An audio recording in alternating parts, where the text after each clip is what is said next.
Bonjour à tous. Donc, le sujet de cette présentation portera sur la problématique de l'exposition aux éléments traces au niveau de la population à travers différents cas auxquels on était confrontés ces dernières années.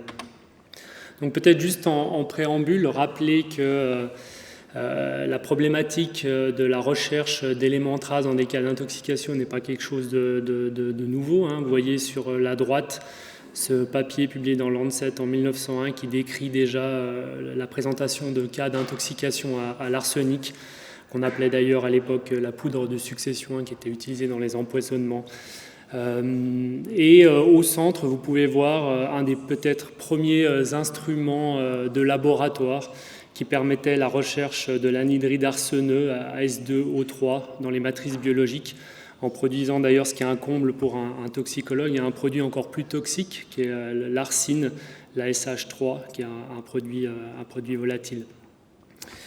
Alors par chance, les technologies ont grandement été améliorées au cours des années, et notamment en clinique avec l'introduction de l'ICP-MS, qui est cette technologie de spectrométrie de masse qui permet pour la première fois de pouvoir, à partir de quelques microlitres de matrice biologique, monitorer un très large panel d'éléments traces. Vous avez ici sur le tableau périodique des éléments l'ensemble des éléments en vert clair et vert foncé qui peuvent être monitorés avec cette technologie. Alors, l'application du monitoring des éléments traces en clinique est très large. Vous voyez sur le graphique à droite, c'est le nombre de demandes d'analyse qui est fait entre les trois grands hôpitaux, le CHUV-HUG et l'hôpital du Valais, avec plus de 8000 demandes par an au niveau clinique, qui regroupe bien sûr le statut nutritionnel avec le cuivre, zinc, sélénium, qui est la principale demande. De grandes demandes aussi au niveau, par exemple, du service des grands brûlés au CHUV, où il y a un suivi des éléments traces qui est effectué chez ces patients. Les questions de problématiques d'implants, avec les implants de hanche, notamment métal-métal, les problèmes de troubles du métabolisme, et aussi, bien sûr, ce qu'on va s'intéresser aujourd'hui, les questions de toxicologie avec les intoxications aiguës, mais aussi chroniques à certains de ces éléments traces. Et puis je viendrai à la fin de cette présentation sur quelques aspects liés à la problématique de recherche, sur mieux comprendre finalement quel est le rôle, l'association entre ces éléments traces et le développement de pathologies. Alors, il n'est pas sans rappeler que la problématique d'exposition a fait l'actualité régulièrement ces dernières années. Elle ne touche pas que d'autres pays exotiques, mais aussi en Suisse, avec ces questions notamment de la présence de mercure dans les poissons, avec des taux qui sont de plus en plus importants. On verra un exemple d'un cas qu'on a dû traiter il y a quelques années. La problématique de pollution au mercure en Valais, que vous avez certainement dû tous entendre parler. Plus récemment aussi, une intoxication avec exposition au radium dans les bâtiments dans l'arc jurassien qui est utilisé dans l'horlogerie. Et puis, de manière intéressante, une décision politique ici avec le Salvador, qui est le premier pays à interdire les mines de métaux pour des questions sanitaires au niveau de la population et environnementale. Donc c'est peut-être intéressant de dire aussi que cette question de décision politique a déjà eu un antécédent avec un exemple qu'on connaît bien, c'est l'exemple du plomb. Donc, comme vous le savez, le plomb était utilisé dans l'essence comme antidétonant, qui est introduit dans les années 20 déjà. Dans les années 30-40, on avait déjà des signes au niveau scientifique du risque pour la santé de l'utilisation de ce plomb. Et il a fallu attendre les années 70, comme vous pouvez le voir sur la courbe en bleu, pour une première décision politique avec le retrait progressif de l'utilisation du plomb. Donc vous imaginez bien que les fabricants de ce tétraéthyle de plomb faisaient de grandes pressions économiques au niveau des politiques pour justement maintenir ça. Et entre les premières décisions entre 70, il a fallu encore attendre quasiment 20 ans supplémentaires pour avoir un retrait complet du plomb dans l'essence. Et en rouge ici, ce que vous voyez, c'est dans des cohortes pédiatriques aux États-Unis, c'est la plombémie chez les enfants. Et vous voyez, on a une parfaite corrélation entre l'arrêt, la suppression du plomb, des quantités de plomb dans l'essence et la plombémie chez les enfants, avec pour indice une valeur d'intervention chez les enfants qui se situe à 5 microgrammes par décilitre. Donc vous voyez, ça a pris extrêmement longtemps avant de retourner à des concentrations de plombémie chez les enfants qui se situaient en dessous de seuil de suivi au niveau clinique. Et de manière intéressante, on voit ce papier qui a été publié il y a 2 ans maintenant dans Lancet Public Health, qui montre, même avec des concentrations faibles de plomb dans le sang, un risque facteur important sur la mortalité cardiovasculaire de ce plomb chez cette cohorte aux États-Unis. Alors la question qu'on peut se poser finalement, c'est ces intoxications aux éléments traces, aux métaux, est-ce que c'est de l'histoire ancienne finalement ou est-ce que c'est de l'actualité? Je vous ai juste illustré ces propos par quelques cas auxquels on a été confrontés. Ici, c'est l'hospitalisation d'un patient au HUG de 42 ans qui souffrait d'anémie, douleur abdominale, néphropathie glomérulaire. L'anamnèse conduit assez rapidement sur une intoxication au plomb. Donc on reçoit un échantillon de sang au laboratoire, on mesure la plombémie, vous voyez 810 microgrammes par litre, 8 fois plus que le suivi d'intervention chez l'adulte, qui est placé à 100 microgrammes litre par la SUVA. Donc la question, quand on a une telle intoxication aux métaux lourds, c'est rapidement d'identifier la source pour pouvoir arrêter cette exposition. Donc l'anamnèse conduit à l'utilisation de la médecine traditionnelle bhouthanaise par ce patient.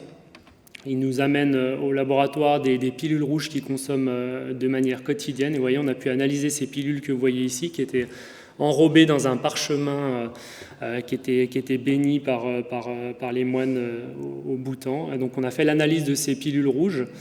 Et on a pu détecter 1,4 mg de plomb par pilule, ce qui faisait une consommation de 8,4 mg de plomb par jour, soit à peu près 30 fois plus que la dose journalière admissible de plomb pour cette personne. Et vous voyez, on a effectué une analyse un peu plus poussée ici d'imagerie par spectrométrie de masse. On a fait une section transversale de la pilule, comme un peu une coupe histologique, pour voir en fait où se situait le plomb à l'intérieur de la pilule. Et puis vous voyez vraiment bien, c'est vraiment sur la zone externe de la pilule qu'on peut retrouver le plomb en grande quantité, donc ce qui venait finalement de manière assez logique du colorant rouge qui était utilisé pour enrober la pilule. Un autre exemple assez typique, ici une femme de 45 ans qui présente une parasthésie et douleur abdominale. Donc il y a toute une série de tests qui sont effectués au niveau clinique avec l'exclusion de causes diverses. Confirmation par un neurologue de dommages au niveau des nerfs distaux. Donc là, à nouveau, au niveau de l'anamnèse, ça c'est très important quand il y a un type d'intoxication de ce type, de vraiment bien évaluer quelles peuvent être les sources d'exposition. Donc cette patiente révèle consommer quotidiennement du poisson depuis de nombreux mois. Donc là, on fait également une analyse d'échantillons de sang et urinaire. Et vous voyez ici un profil assez classique d'une exposition de type de produits de la mer alimentaire avec un arsenic sanguin et mercure sanguin qui sont élevés. L'arsenic urinaire également très élevé, alors que le mercure urinaire, lui, est en dessous des normes. Et ça, c'est assez typique, justement, on va le voir ensuite, pourquoi de l'exposition aux produits de la mer et une intoxication au mercure. Donc la question qui nous est posée finalement, c'est est-ce que cette patiente était intoxiquée au mercure, à l'arsenic, voire aux deux? Donc là, il y a une chose qui est importante de se rappeler avec les éléments traces, c'est que bien sûr, comme toujours en toxicologie, la toxicité va dépendre de la dose, de la durée d'exposition, mais aussi de l'organisme cible, mais aussi, d'une manière importante, va dépendre de la forme chimique, de l'état d'oxydation de l'élément trace. Bien sûr, vous savez tous que le sélénium 4 est un élément essentiel, un oligoélément essentiel, alors que le sélénium 6 était extrêmement toxique. Donc il faut faire attention à cet état d'oxydation parce qu'il va forcément influencer la toxicité. Et du coup, pour pouvoir mettre en évidence les différentes formes, on va faire ce qu'on appelle une spéciation, c'est-à-dire une séparation chromatographique des différentes formes du métal ou de l'élément trace. Et ici, vous pouvez voir, par exemple, pour l'exemple de l'arsenic, l'arsénobétaïne qui est séparé, donc ça c'est l'arsenic organique qu'on retrouve en forte concentration dans le poisson, qui est séparé ici des formes inorganiques, l'arsenic 3, l'arsenic 5, et des métabolites qui sont produits endogènement, comme le monométhylarsenic et le diméthylarsenic. Donc ce qu'on a fait ensuite, on a fait une analyse de spéciation chez cette patiente et on a pu effectivement confirmer l'hypothèse de l'intoxication alimentaire puisqu'on avait des concentrations ici, vous voyez, l'arsenic était principalement sous la forme alimentaire, l'arsénobétaïne, qui était bien au-dessus de la norme. Et au niveau du mercure, le méthylmercure qui était au-dessus de la valeur de référence, alors que le mercure inorganique, lui, était dans des concentrations normales. Donc ça, c'est tout à fait typique, comme je le disais avant, puisque le méthylmercure va être éliminé par voie biliaire, alors que le mercure inorganique, lui, sera éliminé par voie rénale. Donc généralement, quand c'est des intoxications au méthylmercure, on retrouvera très peu de concentration de mercure total au niveau des urines. Donc on a bien une confirmation d'intoxication au méthylmercure. Comme l'élimination de l'arsenic est très rapide, c'est à peu près 72 heures, et presque 3 mois pour le mercure. On a alors reconvoqué la patiente 1 mois plus tard. Et puis, vous voyez ici les résultats de laboratoire qui confirment à nouveau tout à fait le diagnostic. Et a été préconisé auprès de cette patiente vraiment un arrêt complet de la consommation de produits de la mer, ce qui a permis pour cette patiente de récupérer progressivement en quelques mois. Un autre cas aussi que j'aimerais vous présenter ici, qui est un cas vraiment extrêmement intéressant, un homme de 69 ans qui présente une insuffisance rénale chronique en présence de lésions épithéliales tubulaires, qui est déclarée détectée en mai-juin 2015. Vous voyez les résultats ici de laboratoire avec un débit de filtration glomérulaire à 35. Et une radio qui est programmée chez ce patient, et on voit apparaître une radio-opacité assez importante ici au niveau abdominal chez ce patient. Donc là, à nouveau, il y a une investigation assez poussée qui est faite pour mettre en évidence quelle est la source de ce scintillement au niveau de la radiologie. Et après des investigations, on s'aperçoit qu'il peut s'agir potentiellement de mercure. Donc on fait ici un test de laboratoire, et vous voyez effectivement au niveau du sang des concentrations de mercure vraiment extrêmement importantes, plus de 100 fois supérieures aux valeurs seuil qui sont tolérées pour cet élément. Donc ce qui peut expliquer les problèmes rénaux observés chez ce patient. Donc il y a un traitement par chélateur qui est administré chez ce patient avec une intervention chirurgicale pour retirer la source d'exposition. Et ici le tissu subcutané abdominal qui a été retiré lors de l'intervention chirurgicale. Avec les différentes zones, on retrouve un peu les billes là que je vous ai mis en zoom ici de mercure qu'on voyait très bien au niveau de la radiologie et des mesures qu'on a fait au niveau tissulaire. Vous voyez les concentrations vraiment impressionnantes de mercure qui ont pu être mesurées à 47 000 microgrammes par gramme, sachant que les valeurs de référence se situent autour de 1 microgramme par gramme, donc vraiment des concentrations extrêmement importantes chez ce patient. Donc, ce qui était intéressant ici, c'est la mise en place avec les cliniciens du suivi chez ce patient. Vous voyez vraiment toute l'historique de la prise en charge clinique avec les investigations ici qui ont débuté entre avril et mai. La mise en place du traitement par chélateur, l'intervention chirurgicale ici en début juillet 2015, et ensuite tout un suivi avec les cliniciens au niveau laboratoire. Et on voit qu'il a fallu quasiment 1 année pour ce patient pour retrouver des concentrations de mercure sanguin dans des valeurs normales. Ce qui est intéressant aussi peut-être de mentionner durant cette présentation, c'est au-delà des aspects d'intoxication aiguë, la problématique de l'exposition chronique de la population représente également un enjeu pour plusieurs raisons. Tout d'abord, vous voyez ici les courbes d'exploitation en millions de tonnes pour certains des éléments traces qui sont en pleine explosion, ce qui est normal puisque, comme vous savez, ces métaux sont utilisés dans tous les appareils électroniques, donc c'est un besoin de consommation extrêmement important pour nos pays industrialisés. avec aussi ici, comme vous pouvez le voir, des chiffres assez alarmants de l'OCDE qui ont été publiés en 2012 sur les projections d'utilisation des produits chimiques par l'industrie. Il y a une estimation d'une multiplication par 4 de la concentration en millions de tonnes de produits chimiques entre 2010 et 2050 qui est prévue. Et pour les éléments traces, c'est d'autant plus important puisqu'on sait maintenant par des études que ces éléments traces jouent un rôle au niveau du système endocrinien en perturbant notamment le métabolisme du glucose et aussi le profil stéroïdien. Donc il y a vraiment des études qui sont nécessaires à ce niveau-là pour mieux comprendre cet impact au niveau chronique de l'exposition populationnelle. Et dans ce cadre, on a débuté en 2016 avec la professeure Muriel Bochu une étude sur l'exposition populationnelle dans la cohorte SKIPOG, que vous avez sûrement entendu parler, qui est une cohorte entre 3 sites, Genève, Lausanne et Berne, ce qui était extrêmement intéressant pour nous au niveau aussi géolocalisation, pour voir les expositions différentes entre différentes régions de la population. Et extrêmement intéressant puisque cette cohorte présente une base de données extrêmement riche au niveau phénotypique et génotypique. Donc on a pu, depuis 2016, avec la professeure Muriel Bochu, analyser plus de 4000 échantillons pour la mesure de profil élémentaire dans cette cohorte au niveau sang et urinaire. Puis ça nous a permis de mettre en évidence des résultats extrêmement intéressants pour ces éléments traces, notamment la mise en évidence de plusieurs variants génétiques, comme on peut le voir ici sur ce Manhattan plot, qui permettent de mieux comprendre finalement l'homéostasie des éléments traces.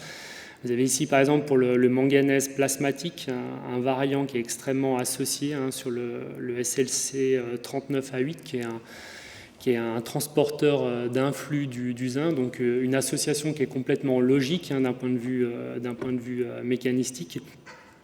Et on voit très bien dans la population, les porteurs de ce variant présentent une différence significative au niveau du taux plasmatique du manganèse, avec un variant qui est représenté largement dans la population suisse, plus de 10% présente ce variant, et qui a été notamment associé à la pression artérielle, au BMI, HDL, cholestérol, donc un variant très intéressant pour des problématiques de maladies métaboliques, sur lequel on travaille notamment au niveau de SKIPOG pour comprendre mieux ces interactions. Puis là, c'est un papier qui va dans cette direction. On a pu mettre en évidence des associations positives entre la pression artérielle diastolique et le manganèse plasmatique, avec probablement une activation des récepteurs adrénergiques alpha 1 qui va conduire à la vasoconstriction au niveau des cellules musculaires lisses. Un autre point qui est extrêmement intéressant de pouvoir avoir accès à ces études de population, et là c'est dans un intérêt clinique, c'est de pouvoir mieux comprendre finalement quelles sont les valeurs populationnelles locales. Vous savez que quand on fait des analyses de laboratoire, il faut qu'on compare, comme vous avez pu le voir, c'est les valeurs mesurées à des valeurs populationnelles.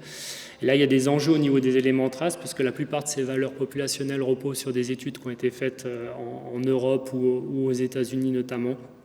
On a très peu de référentiels locaux, donc ces études qu'on a faites sur SKIPOG et puis maintenant sur Colos nous permettent d'aller dans cette direction avec une application ici qui a été réalisée, qui sera disponible bientôt en ligne, qui permet de pouvoir justement établir la situation en fait, pour un patient par rapport à des valeurs de référence, des références locales. Donc pour terminer, en conclusion, je pense que ce qui est important de rappeler, c'est que les intoxications aux éléments traces produisent très généralement un spectre de symptômes et d'indications cliniques qui sont aspécifiques, qui seront partagés avec de nombreuses maladies. Donc c'est souvent difficile de mettre en évidence ce type d'intoxication. Donc c'est vraiment très important, là au niveau de l'anamnèse, de pouvoir investiguer des potentielles sources d'exposition chez ces patients, en rappelant également que les tests sanguins et urinaires sont essentiels pour mettre en évidence une exposition aux éléments traces. Si une source est mise en évidence, vraiment la priorité au niveau clinique, c'est de stopper la source d'exposition pour les patients, de mettre en place un suivi, de mentionner aussi que l'utilisation d'agents chélatants devrait être utilisée exclusivement dans le traitement d'intoxication aiguë. Il y a pas mal de controverses à ce niveau-là, avec des problématiques également, notamment en Suisse, sur l'utilisation de ces agents chélatants. Donc là, il s'agit vraiment de faire très attention avec l'utilisation de ce type de thérapie. Et aussi, comme vous avez pu le voir dans l'exemple, l'exposition récente peut être aussi, dans certains cas, mis en évidence par une radioopacité au niveau de la radiologie. Donc, pour terminer, j'aimerais juste remercier l'ensemble de mes collègues au niveau de l'unité toxicologie chimie forensique du Centre universitaire roman de médecine légale, avec nos laboratoires qui se situent ici au CMU sur le site de Genève. Également, comme c'était dit en introduction, l'unité facultaire de toxicologie qui a été créée en 2019 sur la faculté de biologie et de médecine de l'Université de Lausanne, avec pour but de coordonner et de développer les activités de toxicologie pour la faculté et l'hôpital de Lausanne. Et ensuite, l'ensemble des personnes avec qui on collabore sur ces études.